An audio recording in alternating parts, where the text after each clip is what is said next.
एक और एस्पेक्ट आप नजर में ले लीजिए, ये जो अभी अगर कल को ये निर्णय देते भी हैं, मान लीजिए फांसी का जी, उसके बाद अपीलें हैं, अभी हाई कोर्ट है, अभी सुप्रीम कोर्ट है, अभी पता नहीं कितने साल उसमें फाइनल होने में लग जाएंगे। तो फाइनली ये मामला सुप्रीम कोर्ट में ही तय हो जाएगा कभी कि ये आज की सजा मान लो फांसी भी है, ये सही है या नहीं सही है।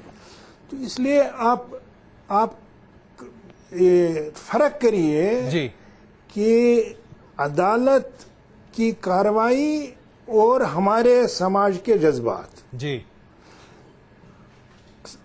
तो उसमें जरूरी फर्क करना है। और अभी देख लीजिए आप, वो जुवेनाइल जो आप कह रहे हैं, देखिए उसमें जुवेनाइल जस्टिस एक्ट के तहत सबसे ज्यादा सजा जो है 3 साल की है। जी जी जी, और उसकी उम्र होनी चाहिए 18 साल से नीचे जी। 17 साल उसकी उम्र साबित हुई है, और मैक्सिमम पनिशमेंट जो 3 साल है। अब 3 साल लेके आप उससे ज्यादा कर नहीं सकते। या तो आपको कानून पहले बदलना चाहिए था। जब इसमें कानून का बदलाव हुआ उस वक्त 2 बार पलट खाया कानून ने। पहले बोला जी नहीं, इसको हम नीचे करेंगे, 16 साल लाएंगे।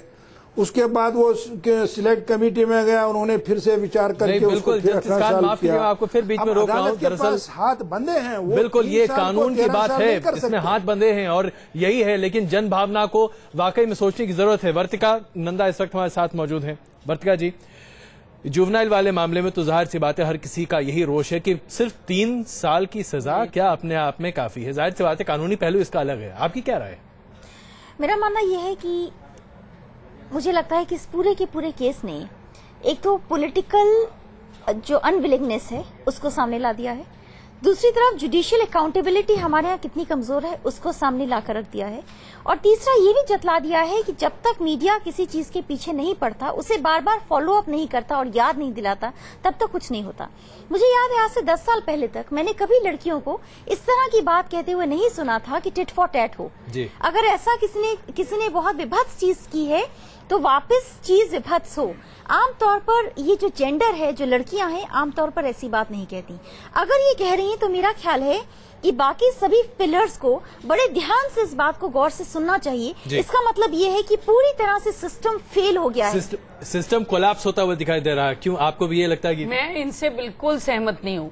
सबसे पहले ये नहीं कह सकते कि जुडिशियल अकाउंटेबिलिटी नहीं है, और ये तो टर्म मुझे समझ नहीं आ रही कि इन्होंने जुडिशियल अकाउंटेबिलिटी टर्म एक्सप्रेशन इस बात के बारे में की कैसे है। मैं अभी बताऊंगी। दूसरी एक मिनट दूसरी बात है कि इसमें सिस्टम का कोलैप्स कोई नहीं है। इनफैक्ट हर दुनिया के हर देश में एक बात बहुत जरूरी है कि कोई भी ट्रायल मीडिया ट्रायल या पब्लिक ट्रायल नहीं होनी चाहिए। आप देखते हैं विदेशों में जहां जूरी सिस्टम है, जूरी को लॉकअप करके रखा जाता है सो दैट वो गीता आज प्लीज वन मिनट जूरी को लॉकअप किस लिए किया जाता है कि वो खाली जो कानूनी पहलू है, प्लीज देखिए आप जो बात कह रही हैं शायद जुडिशियल अकाउंटेबिलिटी, लेकिन आज हर कोई उम्मीद लगाए बैठा है और उम्मीद कहीं ना कहीं धराशायी होती दिख रही है। अगर आप इसको उम्मीद पे जाएंगे तो आप इसको एक मिस ट्रायल करवा सकते हैं। ये बहुत डेंजरस ट्रेंड है। नगमा जी आप इस चर्चा में आपकी क्या राय है, जरा ये बताइए। आप इसको कानून पे छोड़िए। जी बिल्कुल नहीं, कानून पर ही छोड़ा जाएगा, इसमें कोई शक नहीं। नगमा जी आपकी क्या राय है? देखिए, मेरा ये मानना है कि मीडिया ने बहुत अच्छा काम किया है। मीडिया को प्रेशर बनाए रखना बहुत जरूरी है। कानून ने भी इसमें बहुत अच्छा काम किया है, और प्रावधान जो आया है निर्भया के निधन के बाद उसे एग्जीक्यूशन और इम्प्लीमेंटेशन में ध्यान देकर एग्जीक्यूशन और इम्प्लीमेंटेशन का करना बहुत जरूरी है। और जिस तरीके से उन्होंने 5 साल से लेकर ये 8 महीने में ये केस फास्ट ट्रैक कोर्ट के द्वारा किया है, मुझे ऐसा लगता है कि उन्होंने ये 8 महीने से लेके 1 महीने पर they have to even further progress, और करने के लिए बहुत कुछ है। जैसे कुछ और प्रोग्राम में किरण जी ने कहा था, सजेस्ट किया था कि पुलिस को हर स्टेट ने एक बजट देना चाहिए। तो प्रिवेंशन के लिए जो हमें करना चाहिए वो हमें सोचना चाहिए, हमें सकारात्मक तरीके से आगे बढ़ना चाहिए, और ये सोचना चाहिए कि कड़ी से कड़ी इन लोगों को सजा मिलनी चाहिए ताकि ये एक आगे जाकर एक मिसाल बने और आगे लोग डरें, क्योंकि अभी सजा नहीं है तो लोग डरते नहीं हैं। यही बात जरा हम यहाँ स्टूडियो में मौजूद अपने छात्रों के सामने भी रखते हैं। जरा ये बताइए कि आप लोग को यकीन है कि कड़ी से कड़ी सजा वाकई में उन तमाम आरोपियों को मिल रही होगी जो बलात्कार के तमाम मामले हैं जो निर्भया के बाद भी सामने आए? जल्दी जल्दी फटाफट। बिल्कुल, आपसे ये जानना चाहिए। निर्भया के केस के बाद 2.5 लाख से ऊपर केसेस आ चुके हैं। 181 नंबर पर बहुत सारे कॉल्स आते हैं कि डोमेस्टिक वायलेंस होता है, हमें हैरासमेंट किया जाता है। कई कॉल्स हम लोगों ने टेस्ट करा है, जब पुलिस स्टेशन में कॉल उठाए नहीं जाते हैं, महिला पुलिसकर्मी वहां पर होती नहीं है अगर फोन किसी लड़की ने करा हो। और मैं एक चीज बहुत प्यार से कहना चाहती हूँ कि जीत हमेशा कानून की ही हुई है। हार होती है उस लड़की की जिसका रेप होता है, हार होती है उस माँ की जिसकी बेटी को खोया जाता है, और हार होती है उन लोगों की जो इसका प्रोटेस्ट करते हैं और उनको लाठीचार्ज का विक्टिम बनाया जाता है।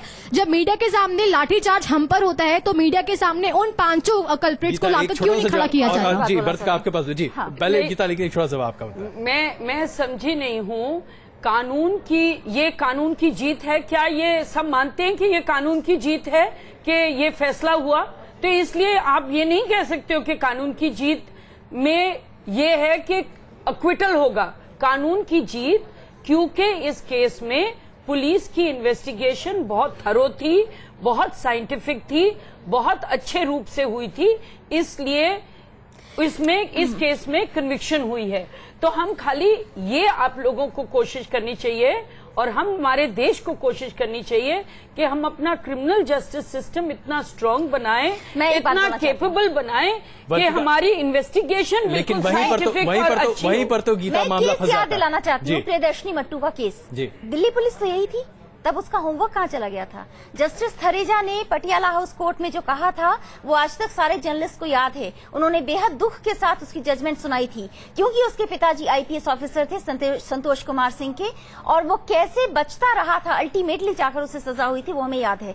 दूसरी बात यह है जब भी कोई बड़ी घटना होती है तब मामला नाराजगी का नहीं होता। हमारे सामने मीडिया अकाउंटेबिलिटी की बात होती है, हम चिढ़ नहीं जाते। पुलिस अकाउंटेबिलिटी की बात हमें करनी होगी, बिल्कुल करनी होगी। पुलिस कितनी अकाउंटेबल है, उसी तरह हमें जुडिशियल अकाउंटेबिलिटी की जब हम बात करते हैं, जुडिशियल अकाउंटेबिलिटी पर हम शायद कल आएंगे या परसों आएंगे जिस दिन वाकई में सजा का ऐलान होगा। ये चलते हम जरा बेंगलुरु, विजय वहां पर हमारे साथ मौजूद हैं, कई लोग उनके साथ हैं। विजय, क्या कह रहे हैं लोग आपके साथ जो वहां मौजूद है, क्या जन भावनाएं वहां पर निकल रही हैं? जी अगर बात की जाए तो बैंगलोर में जो आवाजें हैं वो साफ तौर से इस बात को है कि निर्भया केस का फैसला एक तरफ, और पिछले हफ्ते हमने जो बैंगलोर यूनिवर्सिटी में rape case, gang rape case था, उसमें जिस तरह से कोर्ट ने फास्ट ट्रैक मोड में जस्टिस सुनाई दी, तो ये एक चीज कहीं ना कहीं लोगों को राहत मिल रही है। और ये एक चीज जो है कहीं ना कहीं लोग मानते हैं कि जिस तरह का प्रेशर मीडिया बनाना चाहिए वह कहीं ना कहीं असर दिखा रहा है पुलिस इन्वेस्टिगेशन पर और जस्टिस सिस्टम में। मेरे साथ कुछ लोग हैं, आपको लगता है कि जिस तरह से मीडिया का प्रेशर रहा दैट हैज वर्कड और उसका ही रिजल्ट देख रहे हैं कि इतनी जल्दी ट्रायल हुआ? हाँ बिल्कुल, लेकिन जरूरी ये भी है कि हर केस में क्या मीडिया ऐसा प्रेशर बनाएगा? ऐसे हजारों केसेस होते हैं हमारे कंट्री में, 1 या 2 मीडिया के या सारे लोगों के रडार में आता है।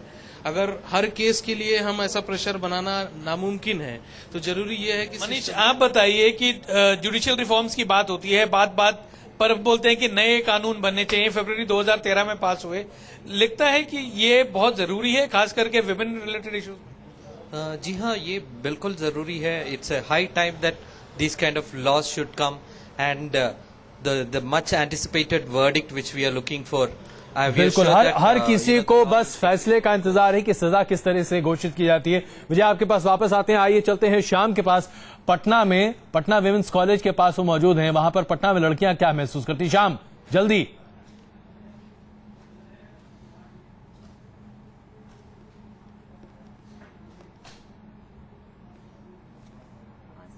लगता है कुछ तकनीकी दिक्कत है। शाम के पास हम फिलहाल नहीं पहुंच पा रहे हैं। हम यहां पर एक बात स्पष्ट तौर से सामने रख दें, हर किसी को आज इंतजार इस बात का है कि दोषी करार दिया जा चुका है, लेकिन सजा क्या मिलती है? क्योंकि हम आज जिस अंधकार के दौर से गुजर रहे हैं वहां उम्मीद की एक किरण की तलाश है। कुछ देर के लिए यहां पर रुकते जरूर हैं, हमारे तमाम मेहमान हमारे साथ मौजूद हैं, लेकिन इसके बाद हम इस चर्चा को एक अलग दिशा में भी ले जाना चाहेंगे। आज हमारे साथ जो तमाम बच्चियां मौजूद हैं उनमें से कई ऐसी हैं जो अपनी आप बीती आज आपके सामने रखना चाहती हैं, बताना चाहती हैं कि कैसे जब वो घर से बाहर निकलती हैं तो उनके साथ कितना दुर्व्यवहार होता है, और वो हम करते हैं, वो पुरुष करता है। इस समाज का पुरुष जो महिलाओं को